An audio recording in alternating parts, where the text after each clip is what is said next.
Hello ನಮಸ್ತೆ friends, ನಾನು ನಿಮ್ಮೆಲ್ಲರ ಆತ್ಮೀಯ ಸ್ನೇಹಿತ S M Varadaraj and welcome to S M Varadaraj my YouTube channel.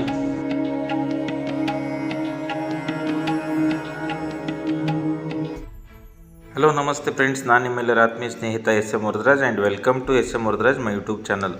ನೋಡಿ ಸ್ನೇಹಿತರೆ, ನಾನು ನಿಮಗೆಲ್ಲರಿಗೂ ಈಗ ವಿವರಿಸುತ್ತಿರುವ ಮತ್ತು ತೋರಿಸುತ್ತಿರುವ ದೃಶ್ಯ ಯಾವುದೆಂದರೆ ವಿಶ್ವವಿಖ್ಯಾತವಾದಂತಹ 11ನೇ ಶತಮಾನದ ಕಲ್ಯಾಣ ಚಾಲುಕ್ಯರ ಮನೆತನದ ದಂಡನಾಯಕ ಮಹಾದೇವ್ ಎಂಬ ರಾಜನು ನಿರ್ಮಿಸಿರುವಂತಹ ಕೊಪ್ಪಳ ಜಿಲ್ಲೆಯ ಕುಕ್ನೂರು ತಾಲೂಕಿನ ಇಟಗಿ ಮಹಾದೇವ್ ದೇವಾಲಯ ಕುರಿತು. ನೋಡಿ ಸ್ನೇಹಿತರೆ, ಈ ವಿಶ್ವವಿಖ್ಯಾತವಾದಂತಹ ಇಟಗಿ ಮಹಾದೇವ ದೇವಾಲಯಕ್ಕೆ ತಮಗೆಲ್ಲರಿಗೂ ಮತ್ತೊಮ್ಮೆ ಹಾರ್ದಿಕ ಸುಸ್ವಾಗತ.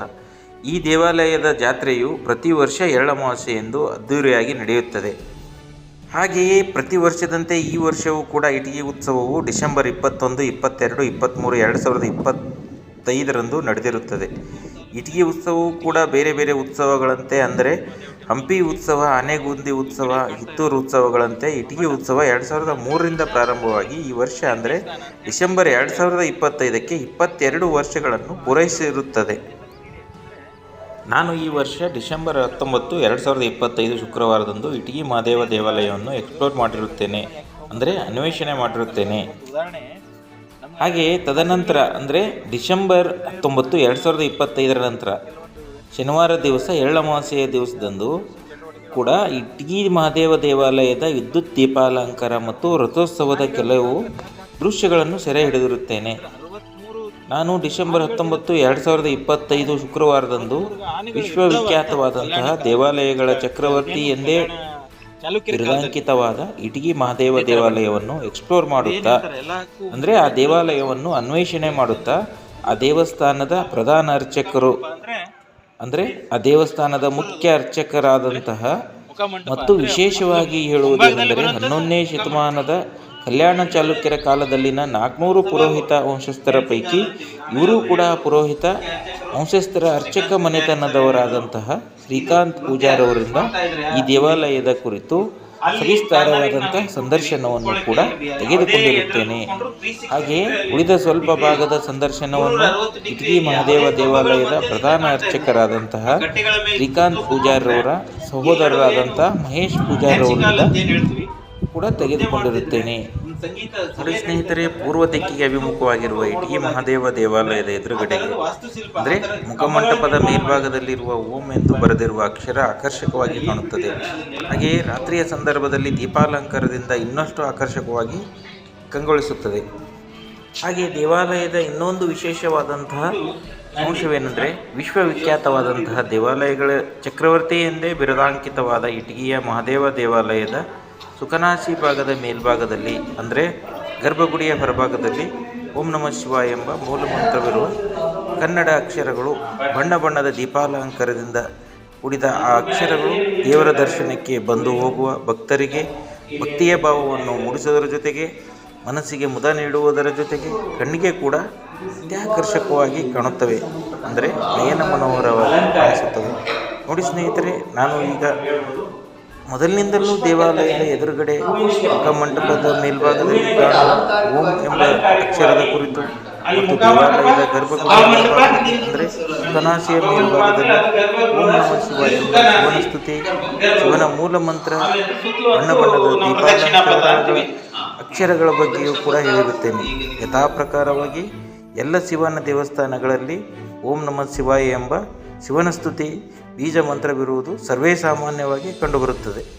ಆದರೆ ಇಟಗಿ ಮಹಾದೇವ ದೇವಾಲಯದ ಪಕ್ಕದಲ್ಲಿ ಬರುವ ಸರಸ್ವತಿ ಮಂಟಪದಲ್ಲಿ ಬಲಭಾಗದಲ್ಲಿ ಗಾಜಿನ ಚೌಕಟ್ಟಿನಲ್ಲಿರುವ 11ನೇ ಶತಮಾನದ ಶಾಸನದಲ್ಲಿಯೂ ಕೂಡ ಓಂ ನಮಃ ಶಿವಾಯ ಎಂಬ ಶಿವನ ಸ್ತುತಿ ಬೀಜ ಮಂತ್ರವು ಹಳೆಗನ್ನಡದ ಶಾಸನದಲ್ಲಿ ಪ್ರಾರಂಭದಲ್ಲಿಯೇ ಕೆತ್ತಿಸಲ್ಪಟ್ಟಿರುವುದು ಅದರ ವಿಶೇಷತೆಯನ್ನು ಸಾರಿ ಹೇಳುತ್ತದೆ. ಹಾಗೆಯೇ ನಾನು ಈಗ ವಿವರಿಸಲು ಹೊರಟಿರುವ ಇನ್ನೊಂದು ಪ್ರಮುಖ ಅಂಶವೇನೆಂದರೆ ಇಟಗಿಯ ಮಹಾದೇವ ದೇವಾಲಯದ ಎದುರುಗಡೆಯಲ್ಲಿ ಕಂಡುಬರುವ ಹೊಂಡವು ಅಂದರೆ ಇಟಗಿ ಮಹಾದೇವ ದೇವಾಲಯದ ಎದುರುಗಡೆ ಕಂಡುಬರುವ ಹೊಂಡವು ಏಷ್ಯಾ ಖಂಡದಲ್ಲಿಯೇ 2ನೇ ಅತ್ಯಂತ ದೊಡ್ಡ ಹೊಂಡ ಎಂಬ ಪ್ರಖ್ಯಾತಿಯನ್ನು ಪಡೆದಿರುವ ಬಗ್ಗೆ ಇತಿಹಾಸಕಾರರು ಅಂದರೆ ಪ್ರಾಚ್ಯವಸ್ತು ಸಂಗ್ರಹಾಲಯ ಮತ್ತು ಪುರಾತತ್ವ ಇಲಾಖೆಯವರು ಉಲ್ಲೇಖಿಸಿರುತ್ತಾರೆ. ಇಟಗಿ ಮಹಾದೇವ ದೇವಾಲಯದ ಎದುರಿಗೆ ಬರುವ ಹೊಂಡದಲ್ಲಿ 63 ಆನೆಗಳು ಜಲಕ್ರೀಡೆ ಆಡುತ್ತಿದ್ದರ ಬಗ್ಗೆ ಹಾಗೂ ಶಾಸನದಲ್ಲಿ ಉಲ್ಲೇಖಿಸಿರುವುದು ಕಂಡುಬರುತ್ತದೆ. ಮಹಾದೇವ ದೇವಾಲಯಕ್ಕೆ ತಮಗೆಲ್ಲರಿಗೂ ಹಾರ್ದಿಕ ಸ್ವಾಗತ. ನೋಡಿ ಸ್ನೇಹಿತರೆ, ನೀವು ಕೂಡ ಇಲ್ಲಿಂದನೇ ದರ್ಶನ ಮಾಡಿಕೊಳ್ಳಬಹುದು.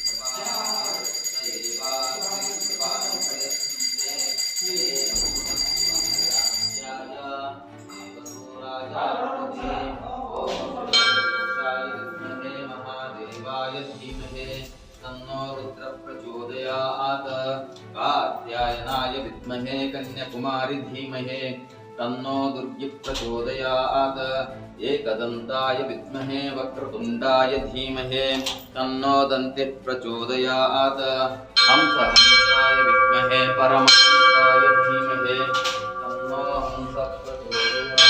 ನಾಳೆ ಮೂಟಿರ್ತಾರೆ ನೋಡಿ.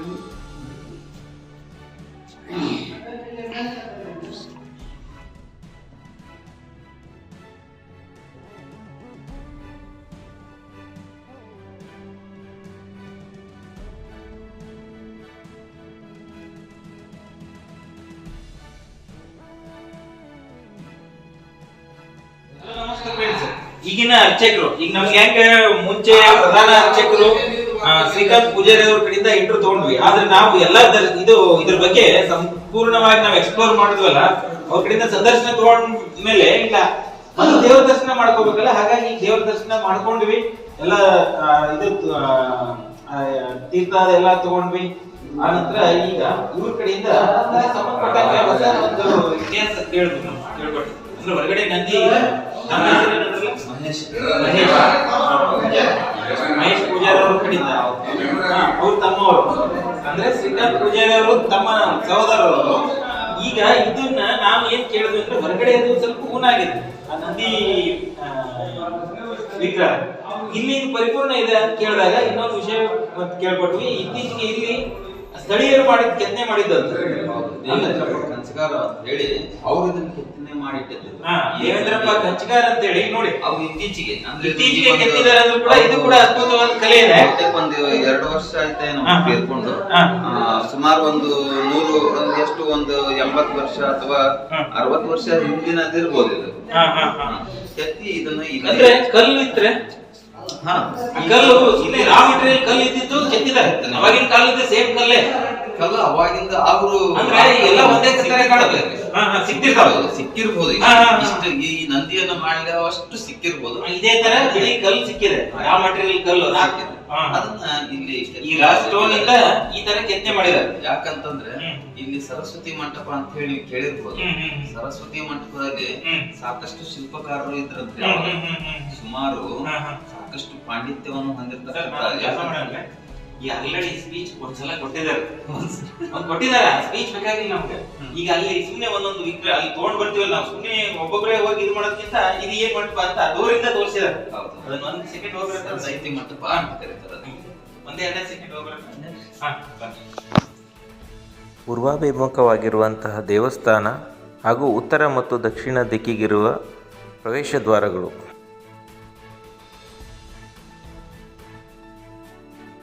ಪೂರ್ವಾಭಿಮುಖವಾಗಿರುವಂತಹ ದೇವಸ್ಥಾನ ಹಾಗೂ ಉತ್ತರ ಮತ್ತು ದಕ್ಷಿಣ ದಿಕ್ಕಿಗಿರುವ ಪ್ರವೇಶ ದ್ವಾರಗಳು.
ಹನ್ನೊಂದನೇ ಶತಮಾನದ ಕಲ್ಯಾಣ ಚಾಲುಕ್ಯರ ಶಾಸನವನ್ನು ಸುರಕ್ಷತೆ ದೃಷ್ಟಿಯಿಂದಾಗಿ ಗಾಜಿನ ಚೌಕಟ್ಟಿನಲ್ಲಿ ರಕ್ಷಿಸಿಡಲಾಗಿದೆ.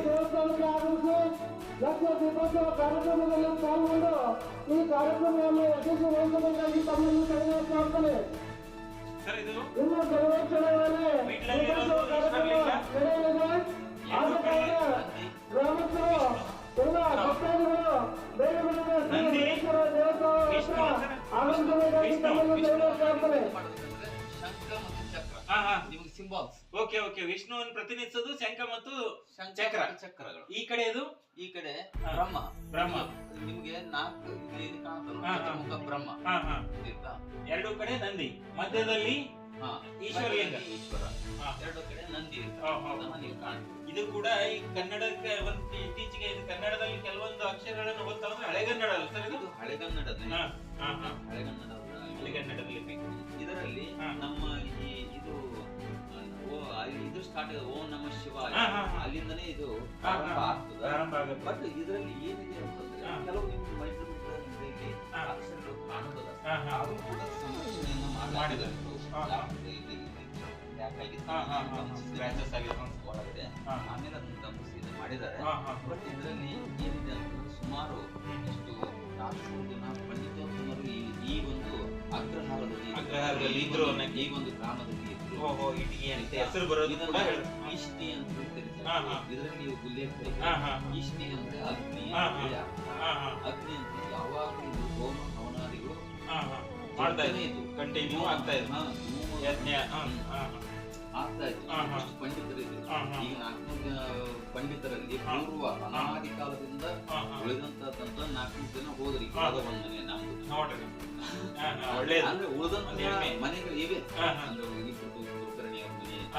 ಬಟ್ ಆಗ ಕಾಲಘಟ್ಟದಿಂದ ಇದ್ದಂತಹ ಅರ್ಚ ಪುರೋಹಿತ ಮನೆತನ ಅಂದ್ರೆ ನಮ್ಮ ಅಣ್ಣ ಅವರು. ಅದು ಆಮೇಲೆ ಇನ್ನೊಂದೇನದು ಅಂದ್ರೆ ನಮ್ಮಲ್ಲಿ ನಮ್ಮ ತಲತಲಾಂತರದಿಂದ ಬಂದಾಗ ಒಬ್ಬನೇ ಎಲ್ಲ ಯಾವಾಗ ನಮ್ಮ ಅಜ್ಜನ ಕಾಲದಲ್ಲಿ ಮಹಾದೇವ ಭಟ್ ಅಂತ ಹೇಳಿ ಆ ಅಜ್ಜನ ಕಾಲದಲ್ಲಿ ಅವ್ರಿಗೆ 2 ಗಂಡು ಮಕ್ಕಳು. ಅವಾಗ ಏನಾಯ್ತು ಒಂದ್ ಸ್ವಲ್ಪ ಪಿಕ್ಚರ್ ಹೊಡಿತು. ಅವಾಗ ಮತ್ತೆ ಇಲ್ಲಿ ಅವಾಗ ನಮ್ಮ ದತ್ತಾತ್ರೇಯ ಭಟ್ ಅವ್ರಿಗೆ ಮತ್ತ ನಮ್ಮ ಶ್ರೀಕಾಂತ ಉಮಾಕಾಂತ ಮತ್ತ ಹೆಣ್ಮಕ್ಳಿಗೆ ಇಲ್ಲಿ ನಿಂಗಾ ಭಟ್ ಇವರಿಗೆ ಮಹೇಶ ರಮೇಶ ಒಳ್ಳೇದಾಯ್ತು ಹೇಳ್ರಿ, ಇನ್ನು ಬೆಳ್ತಾ ಹೋಗ್ಲಿ.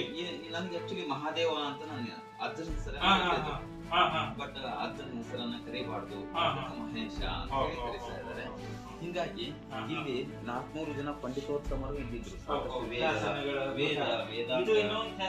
ಶಾಸನ ಸಿಕ್ಕಿದೆ ಇದು. ಯಾಕಂದ್ರೆ ಇವೆಲ್ಲ ಅವಾಗ ಖನನ ಮಾಡ್ಬೇಕಾದ್ರೆ ತೆಗಿಬೇಕಾದಾಗ ಇವೆಲ್ಲ ಸಿಕ್ಕಿರ್ತಕ್ಕಂಥದ್ದು ಇಲ್ಲೇ ಇವೆಲ್ಲ ಅವೆಲ್ಲ ಇದು ಆಗಿದ್ದು, ಅವೆಲ್ಲ ಈ ನಶಿಸಿ ಹೋಗಿದ್ದು ಭೂಮಿ ಆಳದಲ್ಲಿ ಸಿಕ್ಕಿವೆ.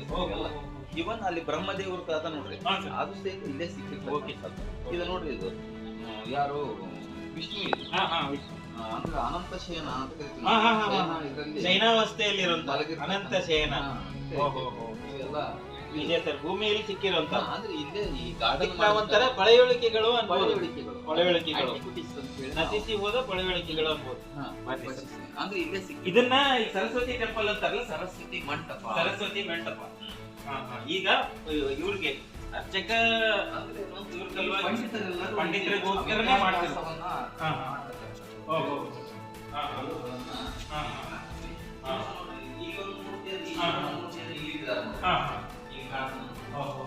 ಇದು ಕೂಡ ಇಲ್ಲೇ ಸಿಕ್ಕಿತ್ತು. ಏನು ಮೂಲತಃ ಅಲ್ಲಿತ್ತು, ಇದು ಅಲ್ಲಿ ಯಾಕಂದ್ರೆ ಭಗ್ನ ಆಗಿಗಿದೆ ಸರ್.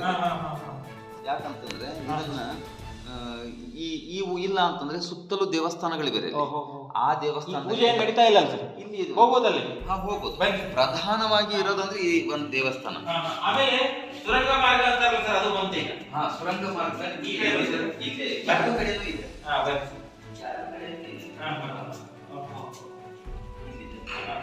ಸ್ಥಳಗಳನ್ನು ಹೋಗ್ಬೇಕು ಸರ್. ನಾನು MA ಹಿಸ್ಟ್ರಿ ಓದಬೇಕಾದಾಗ ನಾನು ಹಿಡಿದು ಸ್ವಲ್ಪ ದೂರ ಹೋದೆ, ಸ್ವಲ್ಪ ಉಸಿರುಗಟ್ಟಿದಂಗೆ ಆಯ್ತು, ಹೊರಗೆ ಬಂದೆ ನಾನು, ಹೋಗಿಲ್ಲ.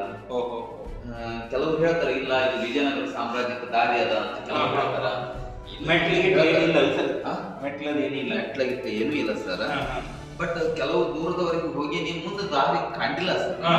ಆಮೇಲೆ ಒಳಗೆ ಹೋಗ್ಲಿಕ್ಕೂ ಭಯ ಆಗ್ತದೆ. ಹೌದು ನಿಜ ಸರ್. ಆಕ್ಸಿಜನ್ ಇರೋದ್ರಿಂದ ಹೀಗಾಗಿ ಇಲ್ಲಿಯೂ ಇದೆ, ಆ ಭಾಗದಲ್ಲಿ ಕೂಡ ವಿಜಯನಗರದವರಿಗೆ ಸಂಪರ್ಕ ಇದೆ ಅಂತ ಹೇಳ್ತಾರೆ. ಆದ್ರೆ ಇದು ಸುಮ್ಮನೆ ಬಾಯಿ ಮಾತುಗಳಲ್ಲಿ ಹೇಳ್ಕೊಂಡು, ಹಾಗಾಗಿ ಸ್ವಲ್ಪ ದೂರ ಹೋದ್ವಿ, ಗೊತ್ತಾಗ ಜನ ಹೇಳ್ತಕ್ಕಂಥ ಬರೋದು ಅದನ್ನು ನಾವೇನು ಹೊರಗಡೆ ಆಮ್ಲಜನಕ ಇರೋದ್ರಿಂದ ಇಲ್ಲ, ಅದನ್ನ ನಾನು ಒಂದು ಹಂತದವರೆಗೂ ಹೋಗಿದ್ದೀನಿ ಸರ್. ಆಮೇಲೆ ರೂಟ್ ಕಟ್ ಆಗಿದೆ, ಅದು ಹೌದ್ರೆ ರೂಟ್ ಕಟ್ ಆಗಿದೆ. ಅದು ಹೇಗಿದೆ ಗೊತ್ತಾ ನಿಮ್ಗೆ? ಅದು ಒಳಗೆ ನಾನು ಹೋಗಿ ಹೋದವನೇ ಏನಿದೆಯಲ್ಲ ಆಯತಾಕಾರದಲ್ಲೇ ಇದೆ. ಆಯತಾಕಾರದಲ್ಲಿ ಆದ ತಕ್ಷಣ ಇದು ಮುಗಿತದೆ. ಇಲ್ಲಿ ಇಷ್ಟೇ ಇಷ್ಟು ಜಾಗ ಇದೆ, ಇದರಲ್ಲಿ ಮುಸುಳಿಕೊಂಡು ಮತ್ತೆ ಇಲ್ಲಿ ಬರ್ಬೇಕು, ಈ ಇದಕ್ಕೆ ಬರ್ಬೇಕು. ಸರ್ ಪೂರ್ವಾಂಗ ಇದೆ ಯಾವ ಇದು ಸುರಂಗ ಮಾರ್ಗ ಪೂರ್ವ ಇಲ್ಲಿ ಅದು ನೀವು ಹೋದ್ರೆ ಹಂಗೆ ಹೋಗ್ತದೆ, ಮತ್ತೆ ಮುಂದೆ ಅದರಲ್ಲಿ ಸುಳ್ಕೊಂಡು ಬಂದ್ರೆ ಮತ್ತೆ ಇಷ್ಟು ಜಾಗ ಸಿಗ್ತದೆ, ಮತ್ತೆ ಅದರಲ್ಲಿ ಬರ್ಬೇಕು, ಮತ್ತೆ ಇಲ್ಲಿ ಬಂದಿದ್ದ ಮತ್ತೆ ಇಷ್ಟೇ ಜಾಗ ಅದರಲ್ಲೇ ಮುಗಿಸ್ಬೇಕು. ಈ ರೀತಿಯಾಗಿ ಸುಮಾರು 4 ಸ್ಟೆಪ್ಸ್ ಅನ್ನ ದಾಟಿ ಹೋದೆ. ಮುಂದೆ ಆಮೇಲೆ ಎಲ್ಲಿಯೂ ಕೂಡ ಏನಿಲ್ಲ, ಈ ಗ್ಯಾಪ್ ಅಂತ ಹೇಳಿದ್ನಲ್ಲ ಮಾಡಿಲ್ಲ, ಕ್ಲೋಸ್ ಇದೆ. ಹಾಗಾಗಿ ಮತ್ತೇನು ಹೇಳಿಕ್ಕಿಲ್ಲ. ಮೋಸ್ಟ್ಲಿ ಅವ್ರು ಏನಾದ್ರು ಒಂದು ರಹಸ್ಯವಾಗಿ ಏನೋ ಕ್ಲೋಸ್ ಮಾಡಿದಾರೆ ಸರ್ ಹಿಂದಿನ ಕಾಲದಲ್ಲಿ, ನಾನು ಹೇಳಿಕ್ಕಿಲ್ಲ. ಹಾಗಾಗಿ ಅವರೆಲ್ಲ ಏನಂತಾರೆ, ಇಲ್ಲಿಂದ ವಿಜಯನಗರಕ್ಕ ಅಲ್ಲಿ ತುಂಗಭದ್ರಾ ನದಿ ಅಲ್ಲಿಗೆ ಇದು ಎರಡನೇ ಇದು ಕೂಡ ಅದೇ ಅಂತ ಹೇಳ್ತಾರೆ. ಕೆಲವರು ಇನ್ನೂ ಕೆಲವು ಹೆಂಗಿರ್ತಾವಂದ್ರೆ ಇದರಲ್ಲಿ ಕುಳಿತುಕೊಂಡು ಅಧ್ಯಯನ ಮಾಡ್ತಕ್ಕಂಥ ನಿಜ ನಿಜ ನಿಜ. ಯಾಕಂತಂದ್ರೆ ಈಗ ನಾವು ಸುಮ್ಮನೆ ಏನೋ ಒಂದು ಈಗ ನಾ ಇಲ್ಲಿ ಹೇಳ್ತಾ ಇರ್ತಕ್ಕಂಥದ್ದು ವಿಶ್ವಮಟ್ಟದ ಅಜಂಪ್ಷನ್ಸ್ ಊಹೆಗಳು. ಮೆಥಡಾಲಜಿ ಬಂದಾಗ ದತ್ತಾಂಶಗಳನ್ನು ಸಂಗ್ರಹಣೆ ಮಾಡೋಕೆ ಕೆಲವೊಂದಿಷ್ಟು ಊಹೆಗಳನ್ನ ತಗೊಂಡಿರ್ತೀವಿ. ಅದ್ರಲ್ಲಿ ಎಷ್ಟು ಸರಿ ಎಷ್ಟು ತಪ್ಪು ಅದನ್ನ ನಾವು ಆಮೇಲೆ ವಿಚಾರ ಇಲ್ಲಿ ಏನು ಕೆತ್ತನೆ ಇಲ್ಲ. ಅಂದ್ರೆ ಸರಸ್ವತಿ ಮಂಟಪ ಅಂತಂದ್ರೆ ಈ ಪ್ಲೇನ್ ಅಲ್ಲಿ ಇರುವಂತದ್ದು ಇಲ್ಲಿ ಅಧ್ಯಯನಕ್ಕೋಸ್ಕರ ಇದು ಮಾಡಿರೋದು. ಇದೆಲ್ಲ ನಿಮ್ಗೆ ಕಾಣ್ತೀವಿ, ಈ ಕಡೆ ಎಲ್ಲ ಇದು ಇದೆಲ್ಲ ಇವು ಕೂಡ ಇಲ್ಲಿ ಅಭಿಮುಖವಾಗಿ ಗರ್ಭಗೃಹಗಳನ್ನ ಕಾಣ್ತೀವಿ. ಯಾವುದೇ ಮೂರ್ತಿಗಳು ಕೂಡ ಇಲ್ಲಿ ಇಲ್ಲ. ಅಭಿಮುಖವಾಗಿ 2 ಗರ್ಭಗೃಹಗಳಿದಾವೆ, ಮೂರ್ತಿಗಳಿವೆ. ಗರ್ಭಗೃಹಗಳ ಅಂತ ಅನ್ಲಿಕ್ಕೆ ಬರೋದಿಲ್ಲ. ಅವು ಸಿಕ್ಕಂತಹ ಪಳುವಳಿಕೆಗಳು.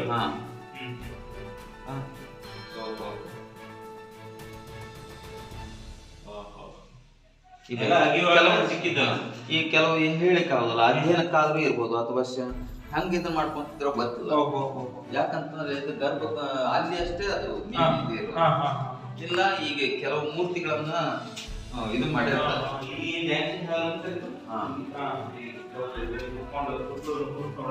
ನೀವು ಅಲ್ಲಿ ಕೇಳಿದ್ರಲ್ಲ ನೀವು ಅಲಂಕಾರ, ಸೇಮ್ ಅದೇ ಇದು ಇಲ್ಲಿ ನಾವು ಕಾಣ್ತೀವಿ. ಹೂವಿನಿಂದ ಹಿಂಗ ಹಿಂಗ ಹೂವಿನ ದಳಗಳ ಅಲಂಕಾರ, ಒಂದು ಹೂ ಅರಳಿದಾಗ ಯಾವ ತರ ಕಾಣುತ್ತೆ ಆತರ. ಇದು ಸರಸ್ವತಿ ಮಂಟಪ ಮುಗಿಯಿತು ಸ್ನೇಹಿತರೆ. ಈಗ ನೆಕ್ಸ್ಟ್ ಮತ್ತೆ ಬೇರೆ ಪ್ರದೇಶಗಳು ತೋರಿಸ್ತಾರೆ.